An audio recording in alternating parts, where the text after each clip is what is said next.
The first day is over. You have 9 more left to work very hard. To get the best result of your stay here, you have to work very hard, diligently, ardently, patiently, but persistently, continuously. It is your own hard work which will give you the best fruits of your stay here. Nothing else. Your own hard work. From morning 4, 4:30 till night 9, 9:30, you have to keep on working very diligently, continuously. Of course, every evening from 1 to 1.5 hours, there will be these Dhamma talks. And understand they are not for any kind of an intellectual entertainment. They are just for you to understand the technique, what it is, how you have to work.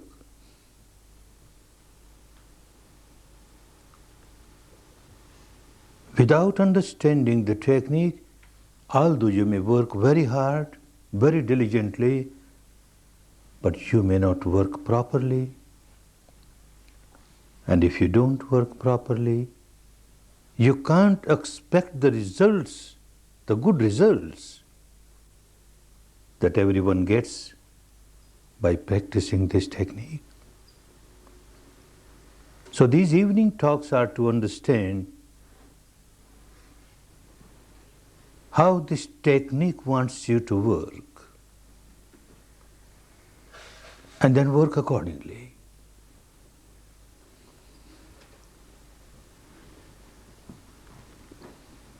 You started your work, observing respiration, the incoming breath, the outgoing breath, as it comes in naturally, as it goes out naturally.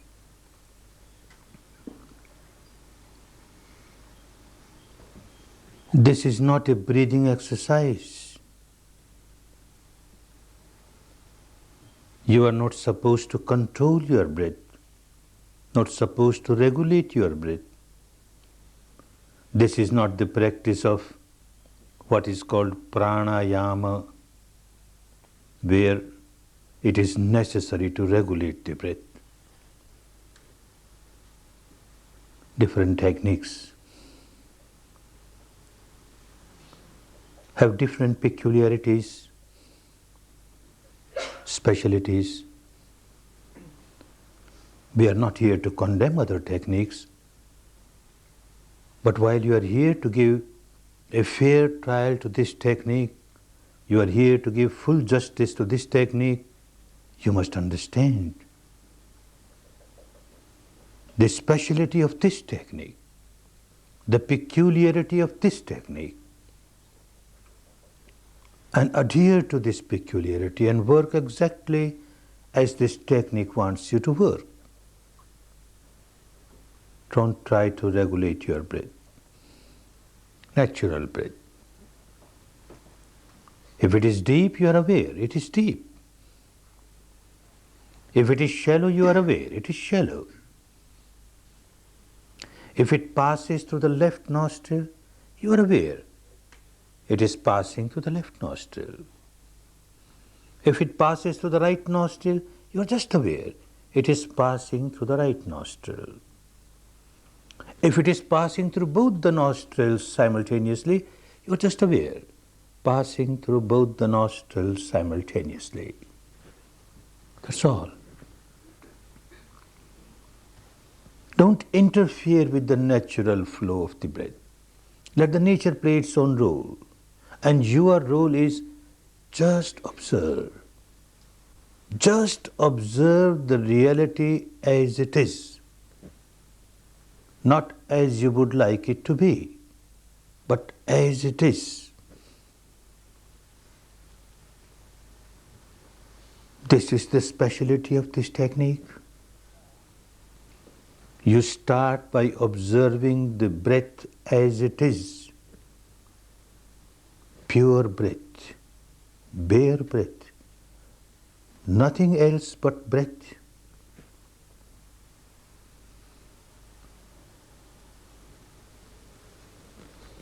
I know with the experience of thousands of students who come to the courses that the first day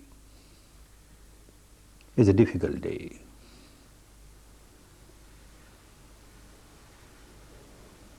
Some complain about pains in the leg or ache in the back or headache or this discomfort or that discomfort. Natural. One basic reason is that your body and your mind, both, have become prisoners of their own habit pattern of life. Now we are doing something to which they are not accustomed. So they start resenting, they start revolting. The body starts revolting. I don't like it. The mind starts revolting. I don't like it. So you feel very uncomfortable. Natural. But that is one reason, a minor reason. The major reason of your discomfort is this technique itself. Because you started working exactly as this technique wants you to work, these difficulties, discomforts, inconveniences have started manifesting themselves. Because you started observing natural breath, normal breath, bare breath, nothing but breath.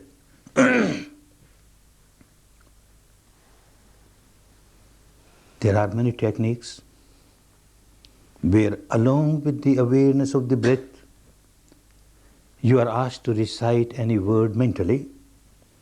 Recite a word, a mantra, a phrase. Keep on repeating it mentally, keep on repeating it mentally. Mental verbalization. It helps. I know with my own experience, because I have passed through that process. And I also heard from many others who have this experience, and therefore I accept it, that if you add some word and start repeating it, any word, along with the awareness of breath, your mind calms down easily. It gets concentrated easily. Similarly, there are techniques where along with the awareness of the breath, one is asked to visualize, imagine a shape, a form, a shape or form of this god or that goddess, founder of this religion or that religion, in whom you have great deep respect and devotion. You keep on imagining that shape, that form. And again you will find that your mind is getting concentrated easily. Your discomforts are passing away. Mind is quietening, becomes more and more tranquil. gets more and more concentrated. Knowing this with my own experience and also the experience of so many others, and yet I say, don't use any verbalization, don't use any visualization, just observe the breath, bare breath, nothing but breath. Why? There must be some valid reasons for that, and there are valid reasons. To understand that, first it should be clear as to what is the goal of this technique of meditation. What is the aim? If the aim of the meditation was to get the mind concentrated, to calm down the chattering mind, well, certainly one must use some kind of verbalization or some kind of visualization or imagination. Nothing wrong. But so far as this technique is concerned, concentration of the mind, quietening the mind, is just an aid, a means. This is not the final goal. The final goal is to purify the mind.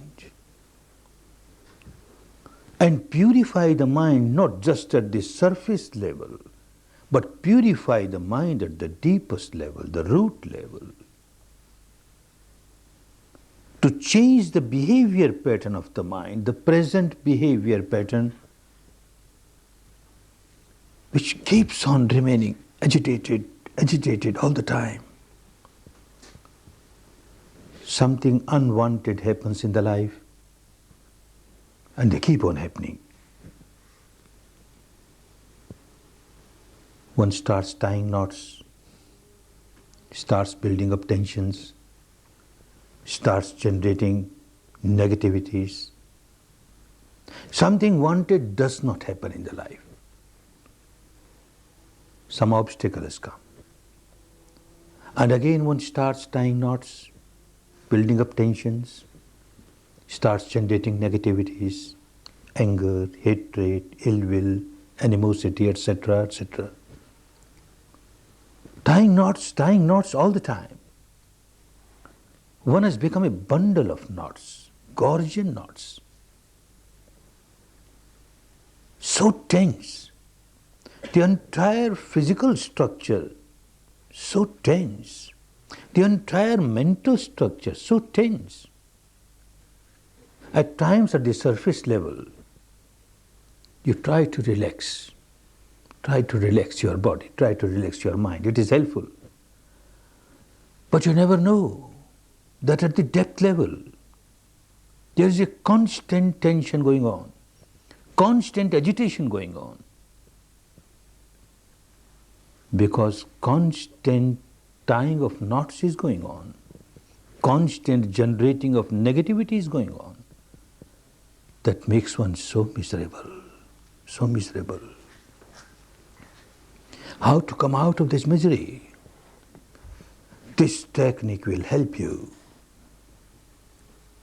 to go to the depth of the reality of your mind and matter structure and realize the truth about it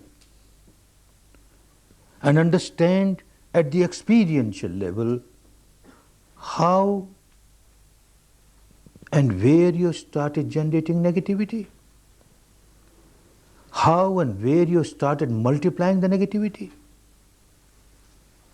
That means you started generating your misery and started multiplying your misery. You must go to the source of your misery. Then only it will become possible for you to come out of this habit pattern where out of ignorance you don't want to remain miserable. You don't want to multiply your misery, and yet you remain miserable, and yet you keep on multiplying your misery because you are ignorant what is happening deep inside. You don't know. This technique will help you. All the saints and sages and seers of the past have said Know thyself. Know thyself. They became saints because they knew themselves. They passed through the process of exploring the truth about oneself. Know thyself not merely at the intellectual level, that won't help. Know thyself at the actual level, that means the experiential level. What is this to which I say I? This corporeal, physical, bodily structure, this mental structure, the combination of the two, is this I? Tremendous amount of attachment towards this physical structure, the mental structure, by identifying oneself with it as I. And the resultant misery.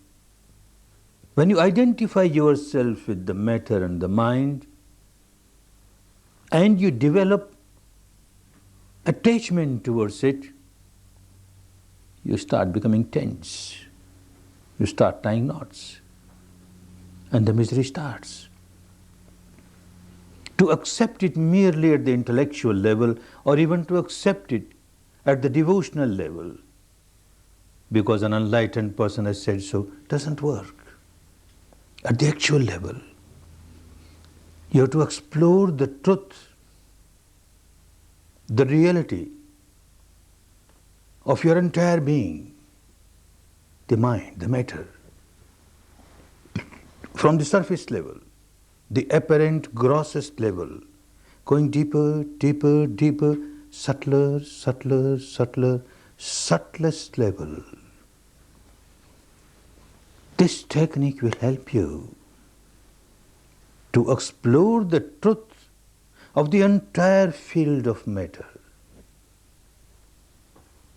to explore the truth of the entire field of mind at the experiential level.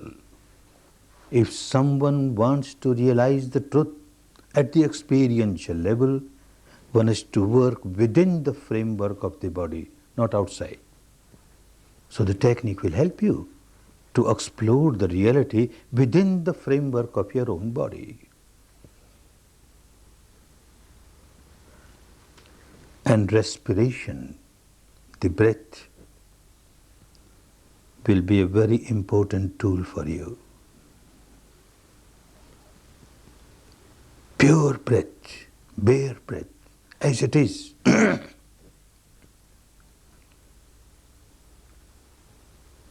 One reason why we do not want you to have any verbalization or visualization is, of course, a minor reason, but still an important reason is that when you verbalize, you generally use a name of this god or that god, this goddess or that goddess, founder of this religion or that religion. And then you get involved in a particular religion, in a particular sect. And the technique wants you to work at the level of universal truth. The entire technique is free from sectarianism, universal. If you use a vision, an imaginary vision, a shape, a form of this god, that goddess, founder of this religion, that religion, again, you get involved with a particular organized religion, a sect. Everyone cannot practice. Those belonging to that particular sect will practice that way. It won't be universal. Understand, our misery is universal. The malady is universal. When someone generates negativity, anger or hatred or ill will, passion, fear, ego, any negativity, one becomes tense, becomes miserable. This applies to everyone. When you generate anger, what label can you give to this anger? That now this anger which has arisen is a Christian anger, or this is a Jewish anger, or a Hindu anger, or a Buddhist anger, or an American anger, or an English anger, or a Russian anger. Anger is anger. And the misery that one experiences because of this negativity, again you can't label it a Hindu misery, or a Muslim misery, or a Christian misery, or a Jewish misery. Misery is misery, universal. The malady is universal.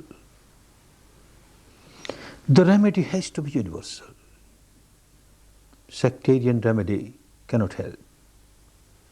Therefore, one very important requisite of this technique is that every step that you take on this path, from the beginning till the final, you reach the final goal, every step must be with the truth, the truth, the truth, the truth that you experience, the truth that you experience at this moment, like this, from moment to moment, from moment to moment.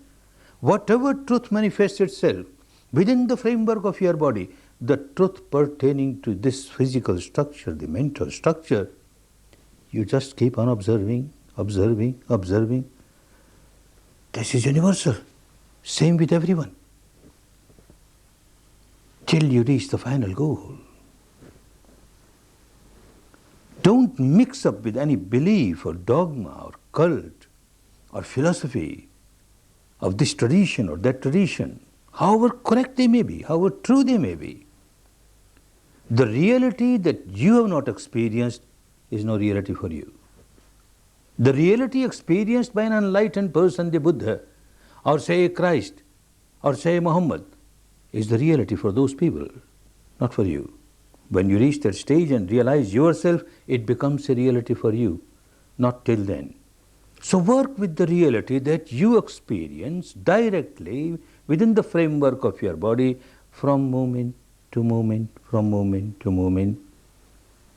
The breath that you are experiencing from moment to moment, breathing in. This is the reality of this moment. Breathing out, reality of this moment. If it is deep, it is deep. It is shallow, it is shallow. Then it is a universal object, not a sectarian object. You can't say the breath that is coming in is a Hindu breath, or a Christian breath, or an American breath, or a Russian breath. Breath coming in, breath going out. The object is universal truth. If you keep on working with universal truths, the technique is such, it will keep on taking you from very solidified, intensified, apparent truth of the surface level, and you will find how day to day, as you are here for 10 days, day to day, piercingly, penetratingly, dividing, dissecting, disintegrating, dissolving, you are moving towards subtler reality, subtler reality. Day to day you will be moving from the gross to the subtle, the subtler, the subtler.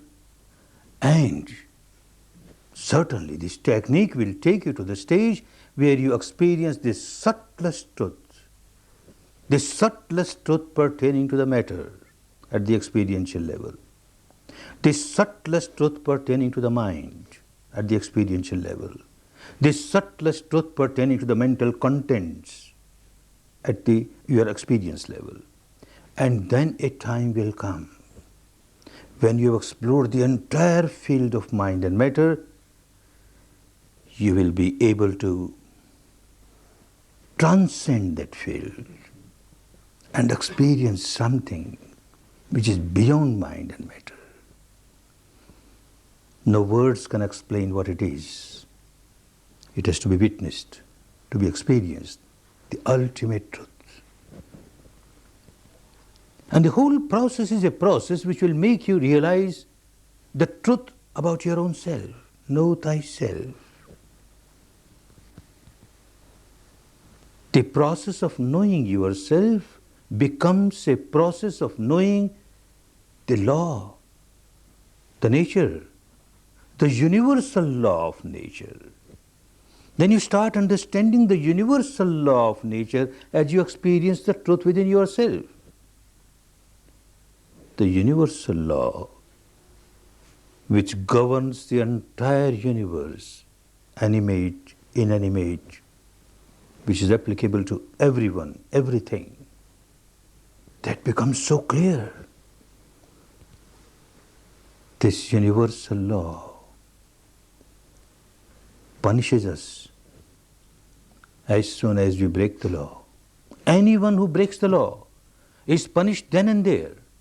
And when we start living in line with the law, as the law wants us to live, this very law starts rewarding us. This will become so clear. Exploring the truth about yourself, the physical truth, the mental truth, the combination of the two, the interaction going on every moment. When you keep on observing it as this technique wants you to observe properly without mixing up anything, everything will become so clear. The nature will start revealing itself. The entire law will start revealing itself. The truth of the world, the universe, will become so clear. The law of the universe will become so clear. And then it will become so easy to live in line with this law, as the law wants us to live. And the life will be full of happiness, peace, harmony. Not just at the surface level of the mind, the entire being, mind and matter, the combination of the two, will be full of peace, harmony, happiness. This is the goal of this technique. Not that in 10 days you will reach the final goal, but within 10 days you will grasp the technique how to work to explore the reality within yourself, moving step by step, always from the gross reality towards the subtler,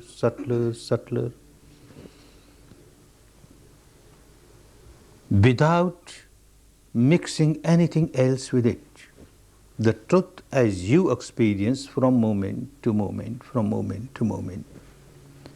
And for this, to start with, the breath is a very important tool.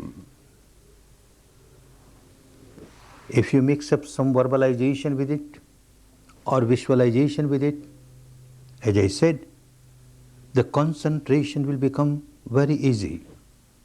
True.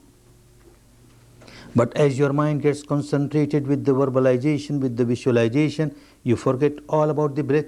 Your mind gets concentrated, you start experiencing peace at the surface level of the mind. Then the whole process of exploring the truth pertaining to yourself from the surface to the depth is lost, because the tool is lost. Bare breath was an important tool with the help of which you could have gone much deeper. Therefore, don't miss this tool, at least at this stage. Later on, you will get some more tools which will help you to go deeper. Now, breath is very important for you. Bare breath, pure breath. Like you want to explore the truth about your body. What one knows about one's body. One may have read books on physiology or anatomy, and might have seen charts, this or that. That doesn't mean that you know. You don't know at the experiential level. It is just an intellectual game. At the experiential level, you know so little about your body. You know something about the external organs, the limbs, the eyes, etc., how they work, how they function. They work according to your wishes, according to your desires, according to your commands. If you want your eyes to get open, it opens up, close, your hands raised, your leg move, whatever wish you have. According to that, these limbs, these organs outside, they start working. But how about organs inside? The heart, the lungs, kidney, liver, etc. They don't work according to your wishes, your desire, your command. If you give a command to your heart, stop beating, it won't stop. If you say you slow down, it won't slow down. If you want it to become fast, it won't become fast. You have no command over it. You have no control over it. What to talk of these big organs inside? The entire material structure, the physical structure, the corporeal structure is made up of tiny little atoms, subatomic particles. And every particle has some activity or the other. Every moment something is happening there. You are not knowing because you are not experienced. This technique will help you to experience that. But you have no control over that. It is just happening naturally. Oh, so you know something about this physical structure at the surface level, at the external level, where things happen intentionally as well as unintentionally. But you know nothing about things which are happening inside unintentionally. They are just happening. You have no control over them. The enlightened one found a tool with the help of which you start experiencing the reality within the framework of the body inside what's happening. This tool, the breath. Like someone living on this bank of the river, more or less knows about the reality of this bank of the river because this person has lived there, is living there. Someone else crosses the river and goes to the other bank of the river and returns and speaks very high of the other bank. Oh, wonderful, wonderful. And one feels like enjoying it, witnessing it. But one sits at this bank of the river with folded hands, moist eyes, choking voice, starts praying, craving, crying. Oh, other bank, please come here. Oh, other bank, please come here. I want to witness you. I want to enjoy you. I won't come there. You come here. Whole life this person may keep on crying. It doesn't happen. Can't happen. The only way for someone to witness the truth of the other bank is to leave this bank, cross the river and reach the other bank. So simple. You require a bridge which connects this bank with the other bank, with the help of which you can enjoy and witness the other bank. This breath works like a bridge. This known field of your physical structure. The breath is connected with the known field of the structure, physical structure, to the unknown field, where things are happening just naturally. It connects them. This is one activity of the body which works both ways, intentionally as well as unintentionally. You want to have an intentional breath, a deep breath, yes, you can have it. You want to have a shallow breath, you can have it. Even if you want to stop breathing, maybe just for half a minute, you can stop breathing. You don't give any orders or command to the breath. Naturally, it will be coming in, going out, coming in, going out. So it works both ways. That is why you make use of the breath. And with the help of the breath, you go to the other shore, the other bank of the reality of this physical structure. And this is what you started doing during these 10 days. Many more realities pertaining to your physical structure will manifest themselves. Accept them only when you experience, not because of these discourses, not because your teacher says so, not because any particular scripture says so, not because a scientist says so, not because the enlightened one Buddha says so. Your own experience, with your own experience, moment to moment, moment to moment. The breath will help you.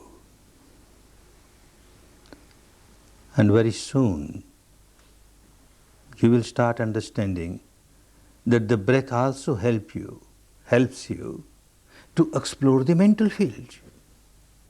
Initially, it will look, the breath is a physical function, coming in, going out. But very soon you start realizing it has got so much to do with the mind. And it has got so much to do with the mental impurities, the defilements, the negativities.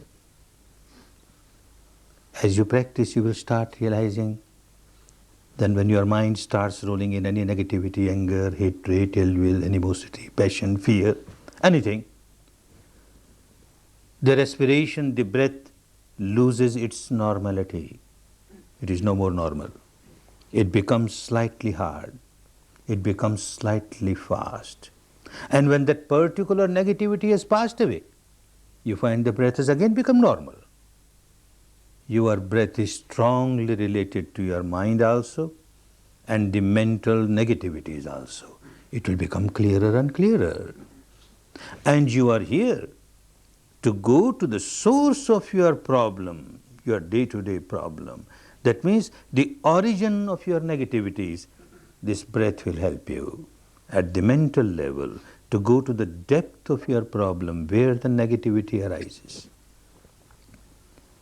It will help you to explore the reality about your mind also. At the material level, you were just observing the whole day, the breath coming in, the breath going out, coming in, going out, passing through left nostril, passing through right nostril, passing through both the nostrils, deep, shallow, whatever it is, you are observing it. That was you are observing the truth about the physical structure. Tonight, tomorrow whole day, you will start experiencing the truth about the physical structure at a little subtler level, deeper level. It is there all the time, but you never experienced it. Now you will start experiencing it. Understand the exploration at this stage is a small area. You have to explore the reality within this limited area with the base of the upper lip covering the entire area of nostrils. You are keeping your attention at the entrance of the nostrils and the passages inside the nostrils. The breath passes over this area and you are aware of it. Now within this limited area, see, if the area is smaller, you will notice that because you are working on a smaller area, your mind is becoming sharper and sharper, subtler and subtler, sharper and sharper, more and more sensitive, starts feeling subtler realities. If you have bigger area to work upon, the mind does not become sharp so easily. That is why the enlightened one wanted you to work on a small area. After 1 or 2 days, you will narrow down this area also. Narrower the area of your awareness, sharper the mind is bound to become. Mind becomes sharper and sharper to feel subtler realities.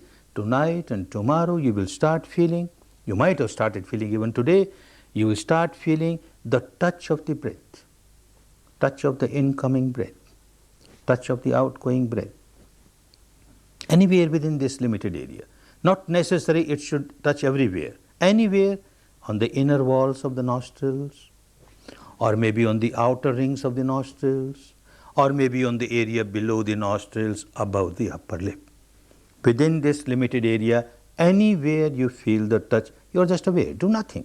The whole technique is just be aware, just be aware.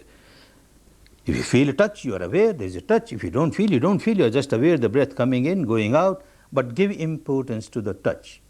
And then you will notice, day after tomorrow, you started feeling still subtler reality, and the day after, still subtler reality. Like this, you will move from the gross reality to the subtle reality, the subtler, the subtler, the subtlest, pertaining to this corporeal body, and so also pertaining to the mind.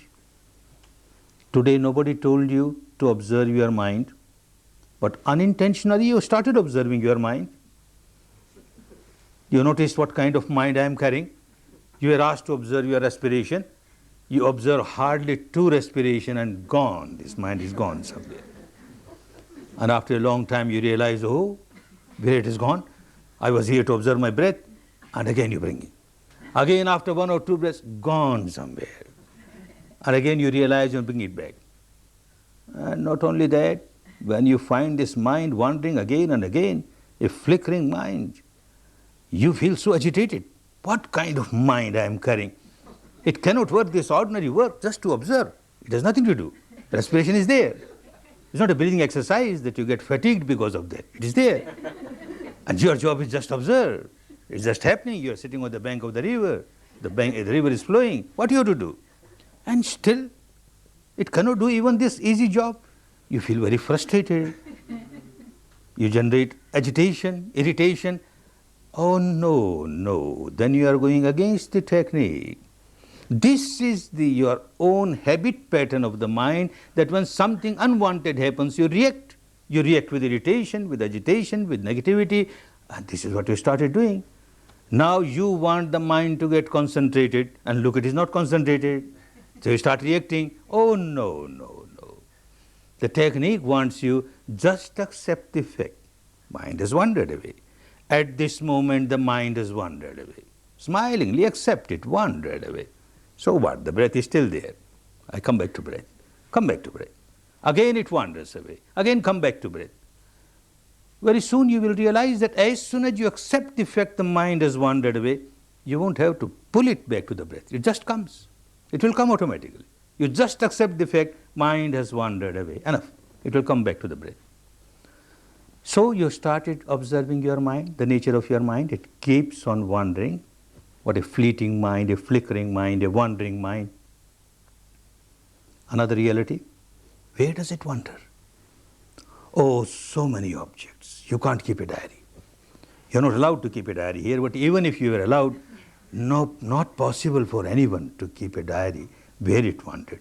Every moment it is somewhere on the sky or somewhere in another world altogether. You can't keep a diary. But still, carefully if you notice, you will find there are only two fields for this mind to wander. The field of the past memories, the field of the future. A memory will arise in your mind, this memory or that memory. At this moment, this memory, later on maybe some other memory. But some memory, it so happened. Oh, so-and-so insulted me in the past. So-and-so abused me. At that time I didn't know what to do. Now this fellow insults me.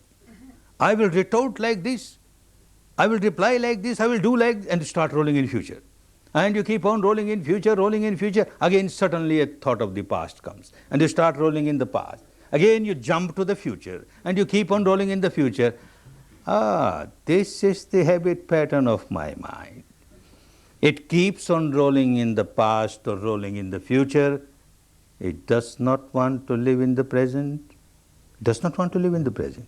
And one has to live in the present. How can you live in the past? The past is gone forever. You cannot buy back the moment that has gone away. You cannot buy back it and relive, giving all the dollars of the world. Impossible. It's gone forever. And future is future. Unless it becomes present, you can't live. You have to live in the present. And look what sort of mind, which does not want to live in present. Oh, that is the reason why it remains so agitated. It does not know the art of living. And the whole technique teaches you the art of living, how to live in the present moment. Even a few moments you get, when you are with the respiration, this is the moment, the reality of this moment, the breath coming in, the breath going out. And all other moments, when you were rolling in the past or in the future, was the result of the habit pattern of the mind. Another reality will become clearer and clearer. Well, it wanders in the past, it wanders in the future. What kind of thoughts? Again, two kinds of thoughts, two patterns. Pleasant, unpleasant. When it rolls in the past memories, the memory may be pleasant memory or unpleasant memory. When it rolls in future, the thought of the future may be pleasant or unpleasant. So either it is pleasant or it is unpleasant. Then you will notice that when it has started rolling in something pleasant of the past or of the future, then a part of the mind has started reacting. I like it. Wonderful. This should happen again and again. Oh, wonderful. Wonderful. This liking, it turns into craving. And it turns into clinging. And you don't know how you have lost the balance of your mind. You have become unbalanced, you become miserable, because you started craving, you started clinging. Similarly, when the mind starts rolling in a thought unpleasant, of past, of future, you will notice a part of the mind will start reacting, I don't like it, I don't like it. And this don't like it very soon turns into aversion, hatred. And again you notice you lost the balance of your mind, you become very agitated. This is the present behavior pattern of my mind. It keeps on reacting with craving, clinging, aversion, hatred, which in the language of the days of Buddha was raga, craving means kraga, and dvesha, aversion. So all the time craving, aversion, therefore all the time agitated. Why this craving? Why this aversion? Because one does not know what is happening deep inside. A surface level of the mind remains busy with the outside objects, and one does not know the depth of the mind where craving arises, where aversion arises, where agitation arises, where misery arises. This is what is called ignorance, moha, and also moha, ignorance. The mind is so ignorant. At times you will notice how ignorant the mind is. A thought arises in the mind, past or future, doesn't matter, pleasant or unpleasant, doesn't matter. A thought has arisen in the mind. And before even one sentence is over, some other thought has started. And before one sentence is over, some other thought has started. Irrelevant thoughts. There is no sequence of thoughts. And this is madness. What else madness can be? When you say somebody, an insane person, a mad person, this person is mad, this person is insane because this person has no sequence of thoughts. An example, an insane person, hungry from last 4 days, you feel compassionate, you offer him a plate full of food. Very happy, he sits down because he is hungry. He takes just one morsel of the food, and before this morsel reaches the mouth, his thought pattern has changed. Now he starts thinking, I am in a bathroom, I am taking bath, and this is a soap cake. Starts rubbing it on his body. And before that is over, another thought starts coming. This person who has come is my enemy, and he has come to kill me. And before he kills me, I should kill him. And how to kill him? Oh, these are the hand grenades. I throw, and he will be dead. Throws away whole food. This is a mad person, insane person. He has got no sequence of thought. Everyone will realize how insane one is. You got no sequence of thoughts. One thing starts and then suddenly something else will start and then suddenly something else will start.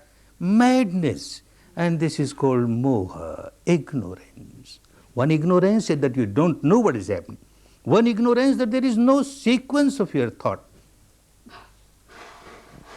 Well, even if there is a sequence of thought, you don't know how you are generating negativity in your mind and how you are generating misery. This will become clearer and clearer at the experiential level as you go deeper, as you go deeper. The interaction of the mind and the matter will become clearer, clearer, clearer.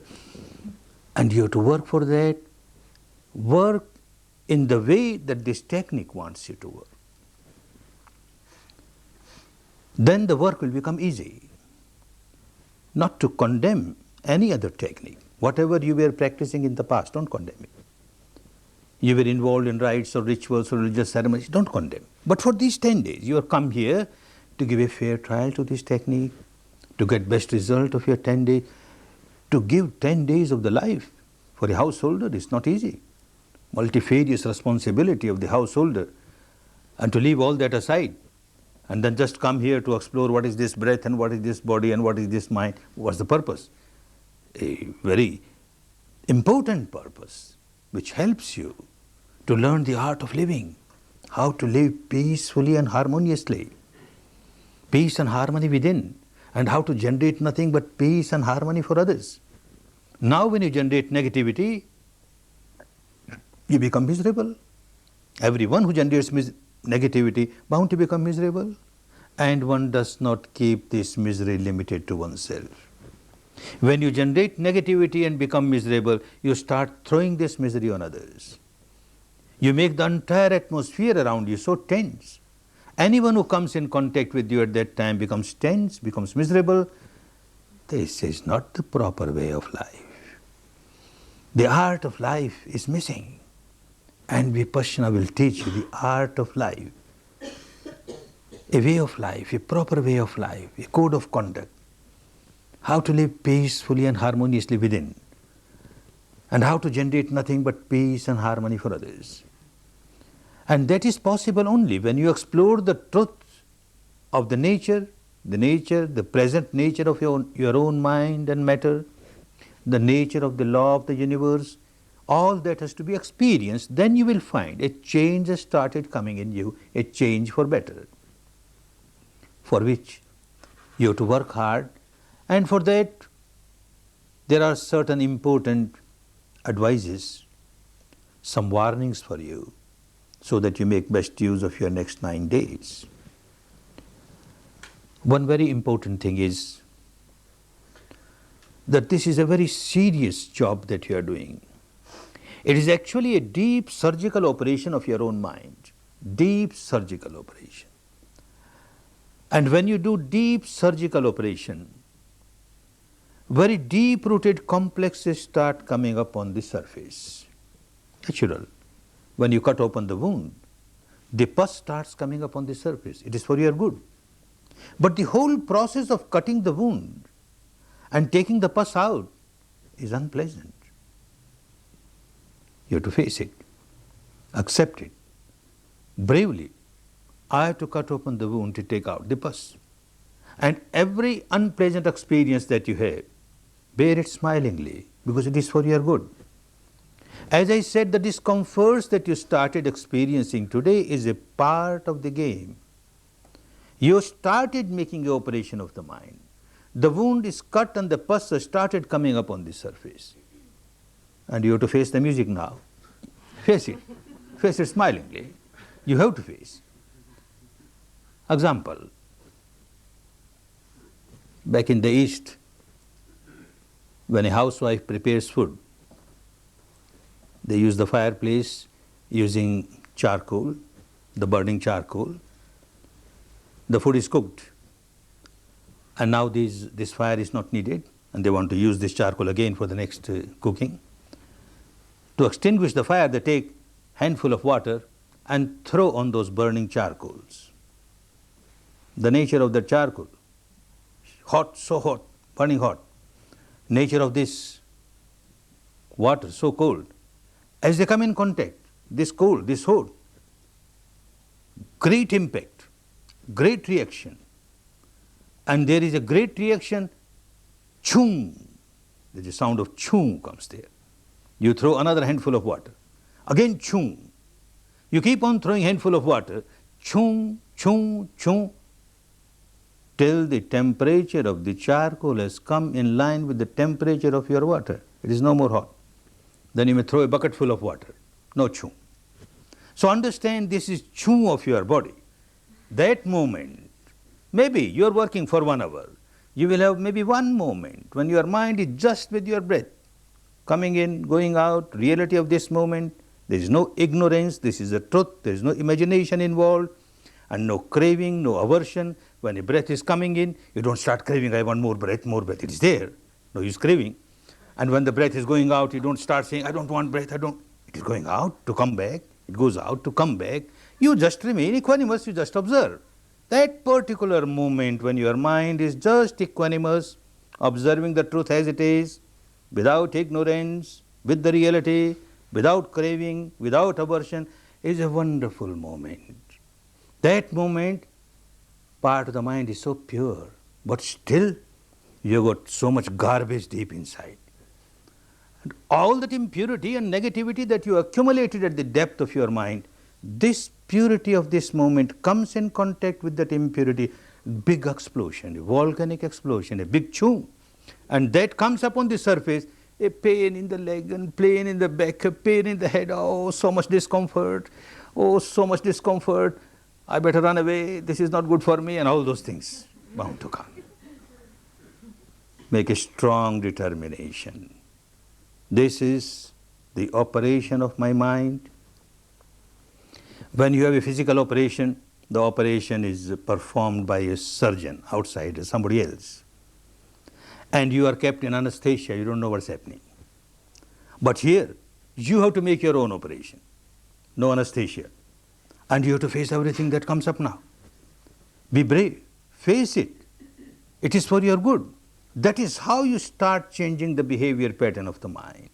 Face it and develop the strength of the mind, because no anesthesia is involved. You have to develop this quality, strength of the mind. One strength of the mind is that I will observe all the rules, the regulations. Like you enter a hospital, all the rules of the hospital you have to accept. Similarly, you have come to a hospital. Don't say mental hospital. You have come to a hospital to some extent, yes. You are here to purify your mind, make it a healthy mind. You have to observe all the rules, all the rules. One rule is 10 days you are in a prison, you can't go out. You can't go out. People who come to the course before they join the course, they are asked, are you prepared to stay for 10 days? And when they come to the course again, they are shaken. Are you prepared? Look, read these rules, sign up. Are you prepared? And then again somebody gives a small talk. Are you prepared? You have to stay for 10 days. And yet, with the experience of so many people and so many courses, we find, not all, but some who are a bit weak-minded, as the first day goes, the operation is started. The second day, there's agitation. One feels like running away. Oh, this is not good for me. Some other time. I'll come some other time. And wants to run away. No. Then again on the fourth day, another deep operation starts. And the fifth day goes deeper. By the time one reaches the sixth day, again, this agitation will start in the case of some. I want to run away. I want to run away. The second day, the sixth day, maybe on some other days too, but the second day, the sixth day, big agitation. Face them. Face these agitations bravely with a determination. I am here for 10 days. I have to take out this garbage from deep inside. All the pus of my wound should come out. It is unpleasant, but it is good for me. I will face it. As you go to your hospital where a surgical operation of the body is going on, you have half the operation, then you say to the surgeon, no, enough. Now I'll come again and have it operated. Nothing doing, the surgeon won't allow. So also the surgeon here won't allow. No teacher will allow you in the midst of the course to go away. So have a strong determination that I won't go away, let anything. Another strong determination that I will abide by all the rules, especially the timetable. I am supposed to be in the hall at 8 a.m. I must be here couple of minutes earlier. 8 a.m. I am sitting cross-legged. I have started my meditation. You come gossiping, talking, lingering, saying here, saying there, and reach 10 minutes late, 15. This doesn't work.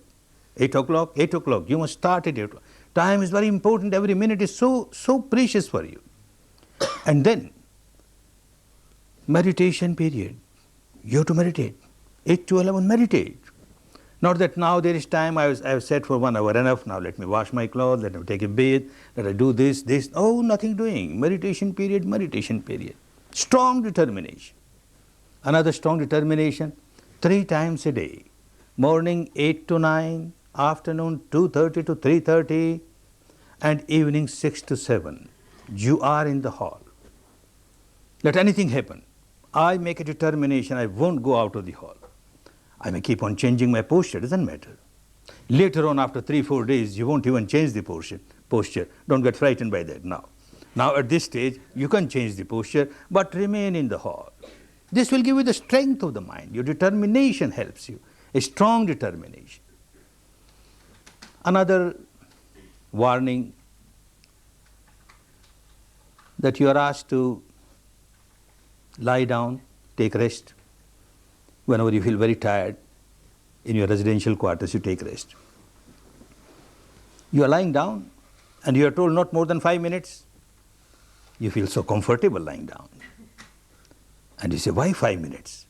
Perhaps this restriction is for ignorant persons. I'm quite smart. I don't feel drowsy. I know, I'm aware of my respiration. So what? 10 minutes. So what? I'm aware of my respiration. I'm a very smart chap. All right. 15 minutes, you feel drowsy. 20 minutes, half an hour, you start snoring. snoring.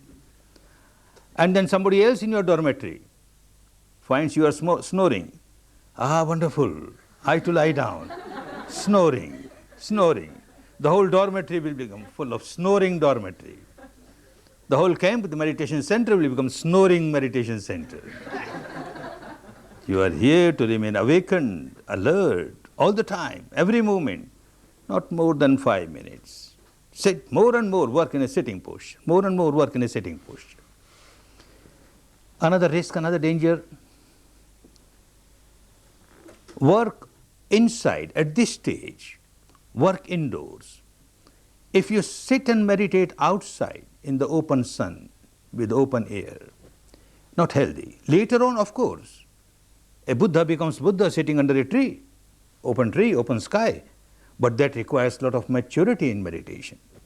At this stage, if you sit outside during meditation hours, the breeze that touches your nostrils or the area below the nostrils will not allow you to feel this subtle touch of your own breath.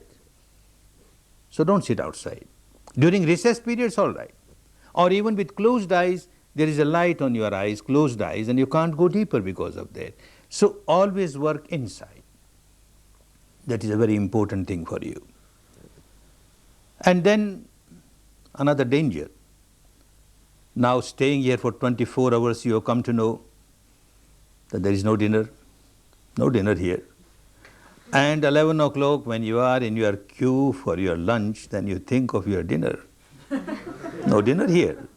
I am accustomed to take one full plate in my lunch, one full plate in my dinner, and I am not getting dinner here. I better take my dinner now. 2 plates. One for the dinner, one for the lunch. And my teacher keeps on saying, you have to fight out your own battle, you have to fight out your own battle. I must be physically strong to fight my battle. 3 plates. Dangerous. You can't meditate. Impossible. If you are accustomed to take one full plate in one meal, take 3/4. 1/4 of your stomach should always remain empty, 24 hours. Then you can meditate better. Don't fill it. Overfilling is out of question. Don't fill it. Keep 1/4 of the stomach empty. This will help you. Another warning. Complete silence is very important. Very important. You have seen your mind working for one day. What a chatterbox it is. Keeps on chattering. And then you start talking to somebody else. Of course, if you have got any problem pertaining to technique, you are always free to come and discuss with the assistant teachers. Any real problem pertaining to management, you can have a few words with the management, but amongst yourselves, no talking. No communication even at the level of glances or gestures. Just remain within yourself. That the reality within yourself is so important for you. You have been extrovert the whole life. Now you learn how to observe the truth inside. If you start communicating with the fellow student, then you started creating problem for you. This chattering mind gets some more food for chattering. You talk with somebody and then you sit for meditation, all those thoughts will keep coming in your mind and this will churn your mind and so many thoughts related or unrelated will start coming up. It becomes a problem for you. Not only a problem for you, a problem for that person also with whom you talk. When you talk, you can't talk with the air, you can't talk with the walls, you can't talk with the trees. With whomever you talk, this is a meditator. And you give some more chattering food to this person also. All right, you keep on chattering for some time. You created problem for others. You created problem for others, other meditators. 2 of you start chattering and that noise disturbs so many students. No talking, complete silence, and you will know the benefit of this silence. This silence is also important for another reason. Yesterday I took a vow. 5 precepts. Very easy to observe other precepts, not to kill, not to steal, not to have any sexual activities, etc. But not to speak lies. Whenever you speak, because of the old habit, you may exaggerate, you may hide something, and you have broken one of your Shila. Out of those 5 foundation stones, even one foundation is shaken, your meditation will become weak. Don't do that. Silence, complete silence, and you will notice it is of much help to you, very much help. Another very important thing, Don't mix up anything with this technique. You surrendered yourself to this technique for 10 days. After 10 days, you are your own master. But for 10 days, you surrendered yourself. Don't mix up anything with it. I read something there in this way, Vipassana, these people say Vipassana is like this people say Satipatthana is like this, or my tradition says meditation of this type, or this verbalization, this visualization, this imagination. Why not do little bit of that and little bit of this? Dangerous, very dangerous. It is risky. An example, someone is accustomed to ride a white horse, his own white horse, and he gets another black horse, and somebody says, you just try this black horse, this is a very good horse. And you say, yes, I will try, but I won't leave my horse. One leg on my horse and one leg on your horse, and let me try. Dangerous. One is accustomed to travel in his own boat, in her own boat. Somebody offers another boat, very convenient, his fast boat, good boat. All right, I'll try it. But one leg in my boat and one leg in your boat, more dangerous, more dangerous. Much more dangerous is one leg in this technique and one leg in the other technique. For 10 days, don't do that. Just work exactly as you are asked to work, for your own safety. We have seen cases in spite of repeated warnings, someone ignorantly doesn't listen and then gets entangled in a situation where even the teacher finds it difficult to take this person out of the danger. So don't do that. Unintentionally something starts, you can't help. There was your past practice, say with a word, verbalizing or visualizing, and because of the past habit it starts happening along with the breath, and when you realize, you say, oh no, no verbalization in this technique, no visualization, and you come out of it. Again it starts, again you come out of it, nothing wrong, no danger. But intentionally you start mixing up, then it gets so much churned deep inside, it will create difficulty. Don't take any risk. And also don't take any risk of moving outside the demarcated area. There is a meditation area, there is a big center, so keep within this limited area for your safety and see that you make use of every moment. The remaining 9 days are so important. If you work as you are asked to work, on the 10th day you will start realizing that yes, these 10 days were really remarkable days of my life. But that can happen only when you work. Make best use of the time. Make best use of the opportunity. Make best use of this facility. And make best use of this wonderful technique, the wonderful Dhamma, so scientific, so non-sectarian, so rational.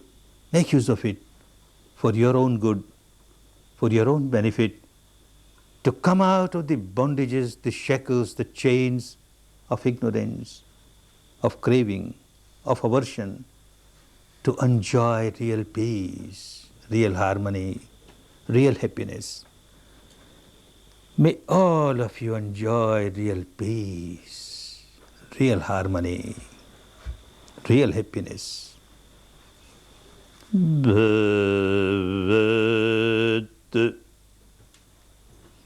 Sarva Mangalang Bhavat Sarva Mangalang Bhavatu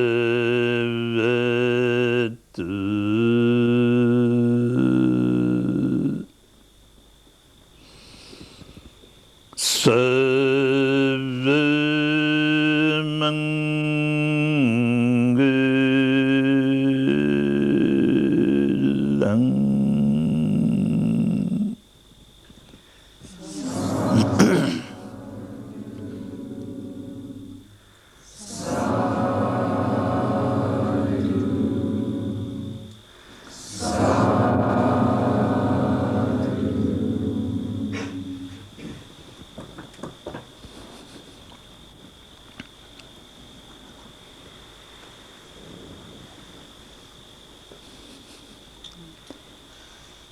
A few words of explanation for the benefit of new students. Just now you noticed, and you will be noticing again and again, where you heard me chanting 3 times these 3 words, Bhavatu, Sabba, Mangalam. And the old students giving the response saying Sadhu, Sadhu, Sadhu. Don't take it as a rite or a ritual. Understand what it is. According to the technique of Vipassana, as one keeps developing in it, whenever one performs any wholesome action, which is good for oneself and good for others, at the physical level or vocal level or mental level, when one finishes that particular wholesome action, one develops love and compassion and goodwill for others. May this wholesome action of mine result in the good of others. So, Bhavatu, Sabba, Mangalam, may all be happy, may all be happy, may all be happy. Then those who listen, they also generate and develop this quality of love, compassion and goodwill. And with that love and compassion and goodwill for others, they respond, Sadhu, oh well said, well done. We are also with your good wishes. We also want, may all beings be happy. If you develop this kind of positive feeling of love, compassion for others, then say Sadhu, Sadhu, Sadhu. Otherwise not. Don't make it a rite or a ritual. Now you may take rest for about 5 minutes and then you start again. Take rest for about 5 minutes.